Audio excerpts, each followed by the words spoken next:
نصلي ونسلم على رسوله الكريم أما بعد فأعوذ بالله من الشيطان الرجيم بسم الله الرحمن الرحيم السلام علیکم ورحمۃ اللہ وبرکاتہ۔ آج انشاءاللہ سورہ لہب کی تجوید ہم ٹھیک کریں گے۔ اعوذ باللہ من الشیطان الرجیم بسم اللہ الرحمن الرحیم تبت یدا ابی لہب وتب ما اغنی عنہ مالہ وما کسب سیصلی نارا ذات لہب وامرأته حمالة الحطب في جيدها حبل من مسد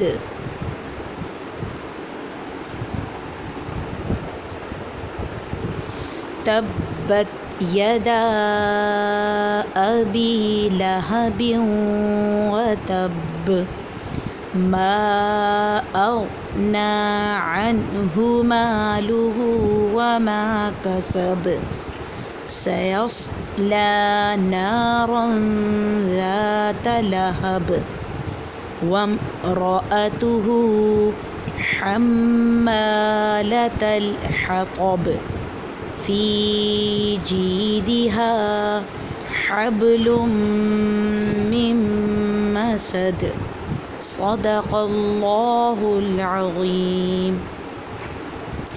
الحمدللہ یہ تو ہماری سورہ لہب کی تجوید ہو گئی، اور آج ہم نماز کے اندر رکوع کی تسبیح اور رکوع کے بعد جب ہم کھڑے ہوتے ہیں سیدھے اور پھر سجدے کی تسبیح اس کی تجوید انشاءاللہ ٹھیک کریں گے۔ رکوع کے لیے جب ہم جھکتے ہیں تو عورتوں کے لیے حکم ہے کہ اپنے ہاتھ بآسانی گھٹنوں تک پہنچائیں، بس اتنا ہی جھکیں، بہت زیادہ نہ جھکیں۔ اور جب ہم مکمل طور پر رکوع میں چلے جائیں، یعنی اللہ اکبر جہاں ہمارا ختم ہو تب تک ہمارے ہاتھ گھٹنوں پر آ جائیں۔ اس کے بعد ہم 3 بار، 5 بار، 7 بار، 9 بار اور بعض علماء کرام کے نزدیک 11 بار بھی تسبیح پڑھی جا سکتی ہے، جتنا قابل برداشت ہو۔ سبحان ربی العظیم، سبحان ربی العظیم، سبحان ربی العظیم، پاک ہے میرا پروردگار عظمت والا۔ جب ہم کھڑے ہونے لگیں گے یعنی اٹھ رہے ہوں گے اس وقت ہم پڑھیں گے سمیع اللہ لمن حمدہ، اللہ نے اس کی سن لی جس نے اس کی تعریف کی۔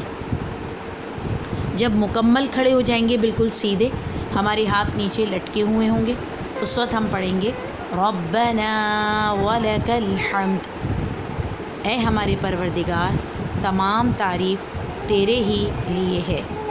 یہ تسبیحات ان کا ترجمہ من و عن اگر ہم یاد نہ بھی کر سکیں تو کم سے کم ان کا مفہوم ضرور ہم ذہن میں رکھیں تاکہ ہم نماز میں اپنا دل لگا سکیں۔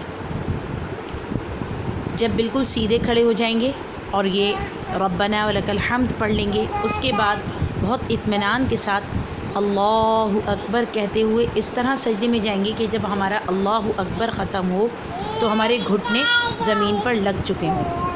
سجدے کے لیے جو سنت طریقہ ہے وہ یہ ہے کہ پہلے گھٹنے، پھر ہاتھ، پھر ناک، پھر پیشانی، اور جب ہم سجدے میں جائیں گے سبحان ربی الاعلی، سبحان ربی الاعلی، سبحان ربی الاعلی، پاک ہے میرا پروردگار بہت بلند۔ جب ہم اٹھیں گے تو ہماری ترتیب الٹ ہو جائے گی، یعنی پہلے پیشانی، پھر ناک، پھر ہاتھ. اور اگر ہمیں کھڑا ہونا ہے تو سب سے آخر میں ہمارے گھٹنے ہم اٹھائیں گے.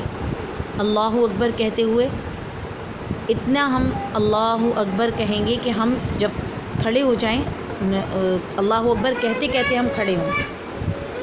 یعنی بہت دیر نہیں لگانی ہے کہ اللہ اکبر کہیں کہہ دیا اور کھڑے کہیں ہو رہے ہیں. اللہ اکبر کہتے کہتے بالکل سیدھے ہم کھڑے ہو جائیں گے. اس کے بعد اپنی دوسری رکعت کا آغاز کر لیں گے اور پھر دوسری رکعت میں وہی اپنا سورہ فاتحہ اور پھر اس کے بعد سورت ملائیں گے. اس کے اندر بتانے کی چیز ایک یہ تھی کہ جو ہم نے سجدے کی تسبیح طریقہ بتایا، ترتیب بتائی ہے، اگر اس کے اندر ہمیں کوئی شرعی مجبوری ہے، مثال کے طور پہ اگر ہمارا وزن اتنا زیادہ ہے کہ ہم نہیں سہار پاتے ہیں، ہم ڈائریکٹ گھٹنے نہیں رکھ سکتے، تو پھر ہم زمین کا سہارا لے سکتے ہیں. یعنی پہلے ہم ہاتھ سے زمین کا سہارا لے لیں اور پھر اپنے گھٹنے رکھ دیں. حتی الامکان کوشش کریں کہ ہم سنت رسول صلی اللہ تعالی وسلم کو فالو کریں، لیکن اگر نہیں کر سکتے ہیں تو وہ پھر ہماری مجبوری ہے. بالکل اسی طرح اگر ہمارے گھٹنوں میں تکلیف ہے یا وزن کا مسئلہ ہے یا کوئی اور مجبوری ہے، یا جیسے پریگننٹ خواتین ہیں وہ نہیں اس طرح ترتیب رکھ سکتی تو وہ اپنی سہولت سے کر سکتی ہیں. لیکن سنت یہی ہے کہ پہلے گھٹنے، پھر ہاتھ، پھر ناک، پھر پیشانی. اچھا، اس کے اندر یہ ہے کہ جب ہم رکوع کی حالت میں ہوں گے تو ہماری نگاہیں ہمارے پیروں کے انگوٹھوں پر ہوں گی. جب ہم رکوع سے کھڑے ہوں گے تو ہماری نگاہیں سجدے کی جانب ہوں گی، اور جب ہم سجدے میں جائیں گے تو ہماری آنکھیں یا تو بند ہوں گی یا ناک کی ہڈی پر ہوں گی. اس کے بعد جب ہم بیٹھیں گے بیچ میں دو سجدوں کے درمیان جو ہم بیٹھتے ہیں اس میں ہماری نگاہیں ہماری گود میں ہوں گی. اچھا، یہ نگاہوں کا ارتکاز کیوں ضروری ہے؟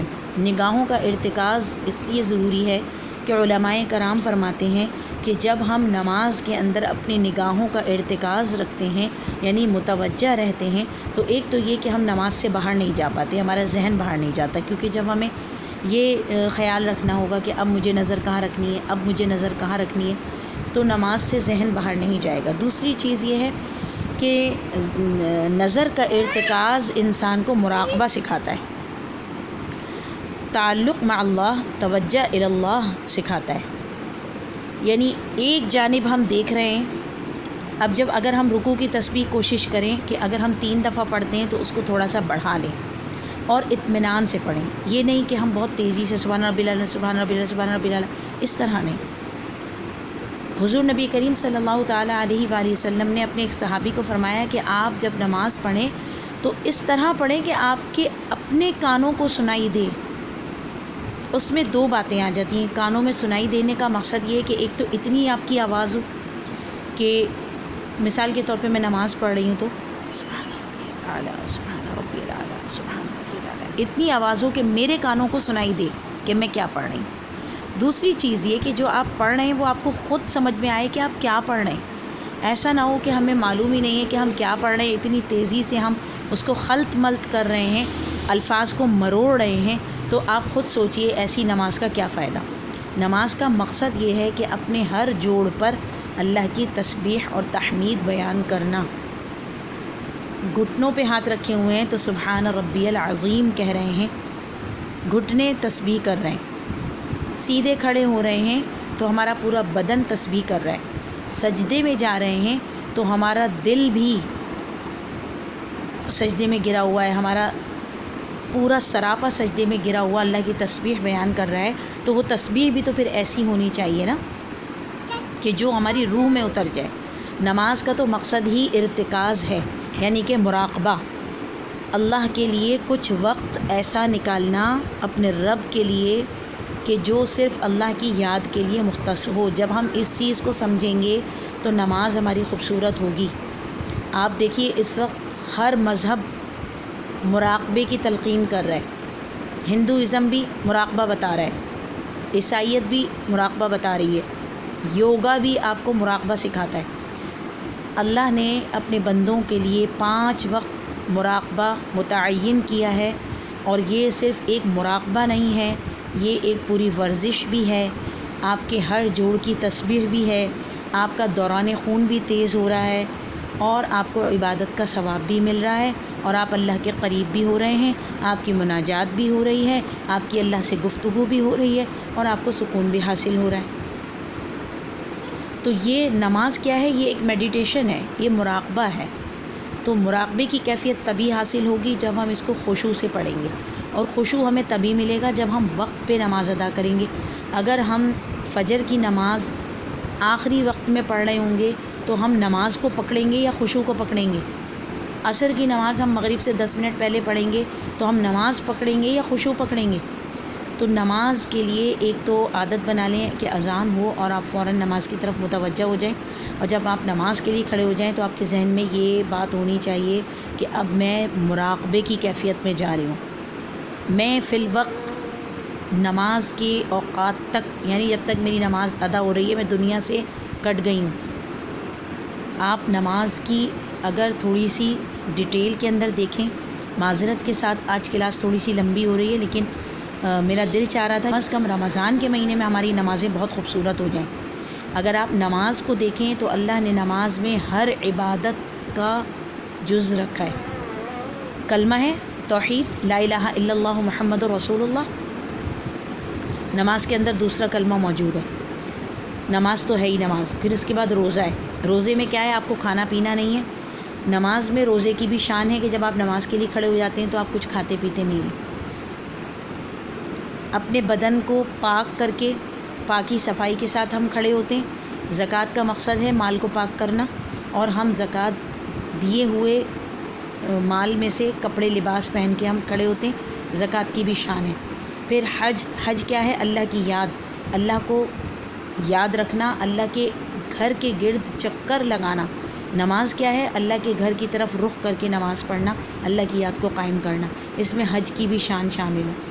تو نماز ایک اتنی خوبصورت چیز ہے کہ 5 وقت ہم مراقبے کے لیے کھڑے ہو رہے ہیں۔ اگر 5 وقت مراقبہ کرنے کے بعد بھی میرے مسائل حل نہیں ہوتے، اس کا مطلب ہے میری عبادت میں کمی ہے، میری دعاؤں میں کمی ہے، میری نماز میں ارتکاز کی کمی ہے۔ جب آپ نیت باندھیں اللہ اکبر، یہ ذہن میں ہمارے خیال ہو کہ ہم اللہ کی یاد کو تازہ کرنے کے لیے مراقبے کی کیفیت میں جا رہے ہیں، بس اب دنیا پیچھے، گھر پیچھے، بچے پیچھے، شوہر پیچھے، سب کچھ پیچھے، اللہ کی یاد سب سے آگے۔ اور پھر اپنے ہر عزم کی جہاں جہاں ہمیں نگاہیں رکھنی ہیں، ہر رکن میں اپنی نگاہوں کو وہیں رکھیں گے، انشاءاللہ نماز کے اندر مراقبے کی کیفیت آتی جائے گی، اور اس سے ذہن کا ارتکاز پیدا ہوگا۔ جو شخص جتنے آرام سے نماز ادا کرتا ہے، جیسا کہ میں نے ابھی بتایا کہ رکوع کی تسبیح ہم 11 بار بھی پڑھ سکتے ہیں۔ اگر آپ کے پاس وقت ہے تو آپ آرام سے نماز ادا کریں، 3 بار، 5 بار، 7 بار، 11 بار، 9 بار، جتنا زیادہ سے زیادہ ہو سکے رکوع اور سجدے کی تسبیح ادا کیا کریں۔ خاص طور پہ سجدے کی تسبیح کو تھوڑا سا طویل کیا کریں، تاکہ سجدے میں آپ کو اللہ کا قرب حاصل ہو جائے۔ اور ہم کیونکہ الحمدللہ مسلک حنفیہ سے ہیں، تو ہمارا مسلک جو ہے اس کے اندر عورت کا سجدہ اس طرح ہے کہ اس کے تمام اعضاء دبے ہوئے ہوں، یعنی جب ہم سجدے میں جائیں گے تو ہم بالکل دب کر سمٹ کر سجدہ کریں گے۔ مسلک حنفیہ میں عورتیں مردوں کی طرح سجدہ نہیں کرتی، کیونکہ اللہ نے مرد اور عورت کے جسم میں فرق رکھا ہے۔ اگر عورت بھی اس طرح پیچھے سے اپنی کمر اٹھا کے سجدہ کرے گی، آپ خود سوچیں کہ کیسا لگے گا۔ تو حتی الامکان کوشش کریں کہ ہماری کوہنیاں اور ہمارا بدن سمٹا ہوا ہو، کوہنیاں ہماری پھیلی بھی نہیں ہوں گی، بلکہ کوہنیاں ہمارے سینے اور ہماری رانوں سے لگی ہوئی ہوں گی۔ لیکن اگر وہی بات آ جاتی ہے، اگر کسی کا وزن زیادہ ہے، کسی کے پاؤں نہیں مڑتے ہیں یا گھٹنے نہیں مڑتے ہیں یا کوئی اور مجبوری ہے، تو پھر ہم اس مجبوری کے ساتھ تھوڑی سی سہولت لے سکتے ہیں۔ اللہ تعالی ہم سب کا حامی و ناصر ہو، اور ہماری کلاسیں اسی طرح ہوتی رہیں۔ اللہ مجھے حق بتانے اور حق سمجھانے کی اور آپ کو اچھا سمجھنے کی توفیق نصیب فرمائے۔ آمین اللہم آمین۔ جزاک اللہ خیر۔